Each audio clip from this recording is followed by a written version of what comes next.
এখন থেকে ভেবেছি যে আমি প্রতিদিন সকালে বিটের রস খাবো, কারণ এটা খেলে শরীরে অনেক উপকার পাওয়া যায়। তো সেটা ভেবেই আমার বিটের রস করা। আমার প্রচণ্ড ঠান্ডা লাগছে, আর সব থেকে বড়ো কথা আমার দুই গালের চোয়ালটা ব্যথা করছে, টনসিলের জায়গাগুলোতে ব্যথা করছে। সেই জন্য আমি মাথাটা ঢেকে রেখে দিয়েছি সকাল থেকে আজকে। আর আমার বারান্দায় রোদ্দুর আসছে বলে কথা, তাই জানলা খুলে রেখেছি আজ। মানে এই দিকটাতে অনেকগুলো গাছ কাটা পড়েছে আমাদের এই বাড়িতে, তো সেই জন্য আমার জানালায় রোদ্দুরটা আজকে আসছে। তা না হলে এই 1.5 বছরে আমার জানালায় কখনো রোদ্দুর আসেনি, গাছের জন্য আড়াল হয়ে থাকতো। তো সেই জন্য ভাবলাম যে চলো এখান থেকেই তাহলে আজকে ব্লগটা শুরু করি।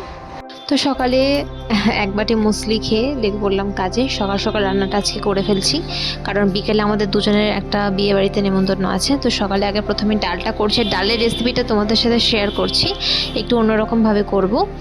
কিছুই না, শুকনো লঙ্কা কালো জিরে ভালো করে ফোড়ন দিতে হবে, আর যখনই শুকনো লঙ্কার গন্ধটা বেরিয়ে যাবে পেঁয়াজ এবং টমেটো দিয়ে এটাকে ভালো করে ভাজা করে নিয়ে সামান্য লবণ হলুদ দিয়ে সেদ্ধ করা মসুরির ডালটা দিয়ে কিছুক্ষণ ফুটিয়ে নিলে রেডি এই ডালটা। এটা খেতে খুব ভালো হয়, ধনেপাতা দিলে স্বাদটা পুরোপুরি পাল্টে যায়। ধনেপাতা, গাজর, বিনস এগুলো দিলে তো আরও স্বাদটা অন্যরকম লাগে।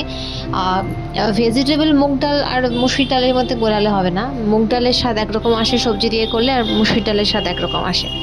তো আমার তো বেশ ভালোই লাগে, সকলের ভালোই লেগেছে খেতে ডালটা।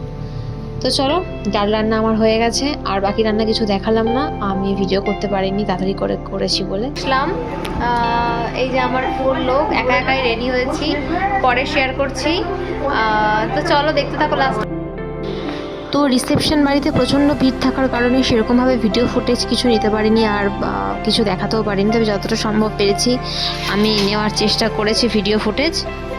তো এই যে আমি বউর ওখানে গিয়ে গিফট দেওয়ার পরে ছাদের উপরে ফাংশন হচ্ছিল, সেখানে একটু গেলাম, সকলের সাথে দেখা করলাম। আর যে দাদার জন্য যাওয়া আর কি, মানে আমার বিয়েতে দাদা অনেক খেটেছে, অনেক মানে 1 সপ্তাহ ধরে দাদা আর কি ছিল, আর অনেক কিছু করেছে, তাই তার ভাইয়ের বিয়েতে না গেলে সেটা খুবই একটা অপমানজনক ঘটনা হতো। খাওয়াটা বড় কথা নয়, যাওয়াটাই হচ্ছে বড় কথা আমি মনে করি। সে যাই হোক, তো তার জন্য যাওয়া একটু। তো যাই হোক, যাওয়ার পর একটু বসেছিলাম, অনেক ভিড় ছিল, একটু জায়গা পেয়েছিলাম, আমরা একটু বসে নিলাম, আর এবার খাওয়ার ওখানেও চলে গেছি।